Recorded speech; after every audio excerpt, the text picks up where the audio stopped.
Assalamualaikum warahmatullahi taala wabarakatuh. Perkenalkan, nama saya Indari. Saya dari kelas Manajemen Koperasi dan UMKM 2018F. Untuk pertemuan hari ini saya akan membahas tentang manajemen mutu. Sebelumnya saya minta maaf dikarenakan tidak bisa menampilkan video virtual saya dikarenakan kesehatan saya terganggu. Baik, selanjutnya saya akan membahas tentang manajemen mutu UMKM. Manajemen mutu dapat didefinisikan sebagai sistem di mana yang memiliki tujuan untuk mengurangi dan menghilangkan spesifikasi, standar, harapan pelanggan yang tidak sesuai dengan cara yang paling efektif dan cara yang paling efisien. Untuk selanjutnya yaitu tentang kriteria sistem manajemen mutu, yaitu ada 7. Yang pertama, kepemimpinan. Yang kedua, rencana strategis. Yang ketiga, fokus pada pelanggan. Yang keempat, manajemen pengetahuan, analisis, dan pengurangan.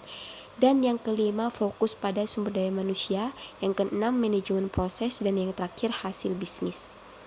Selanjutnya yaitu ada 8 prinsip manajemen mutu ISO 9001/2000.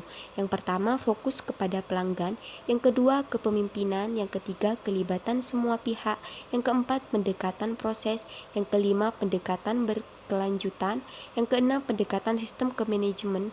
Yang ketujuh, pendekatan faktual dan berkelanjutan. Yang kedelapan, hubungan saling bergantung kepada semua pemasok.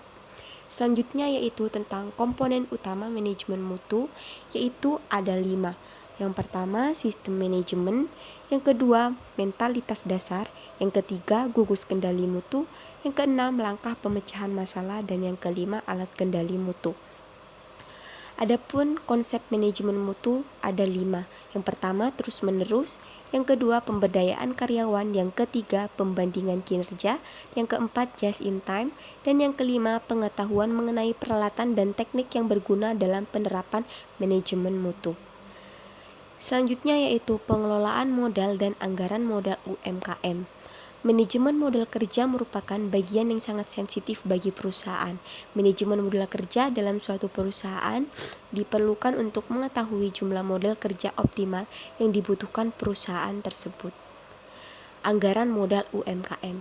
Penganggaran modal atau capital budgeting adalah proses perencanaan pengeluaran modal untuk memperoleh aset yang aliran kasnya diperkirakan di atas 1 tahun.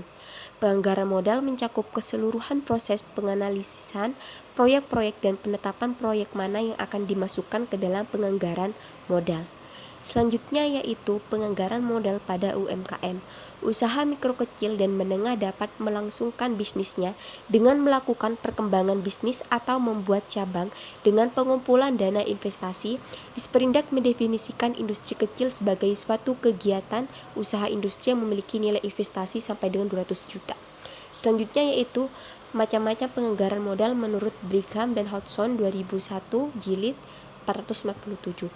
Penggolongan usul investasi dapat diterapkan dalam 3 hal. Yang pertama, investasi penggantian, penambahan kapasitas, dan penambahan jenis produk baru.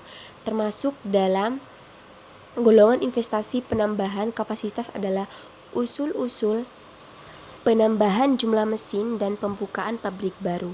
Investasi penambahan kapasitas sering juga bersifat sebagai investasi penggantian. Dengan sendirinya tingkat ketidakpastian pada investasi penambahan kapasitas lebih besar daripada investasi penggantian. Mungkin sekian yang dapat saya sampaikan, kurang lebihnya saya mohon maaf. Assalamualaikum warahmatullahi taala wabarakatuh.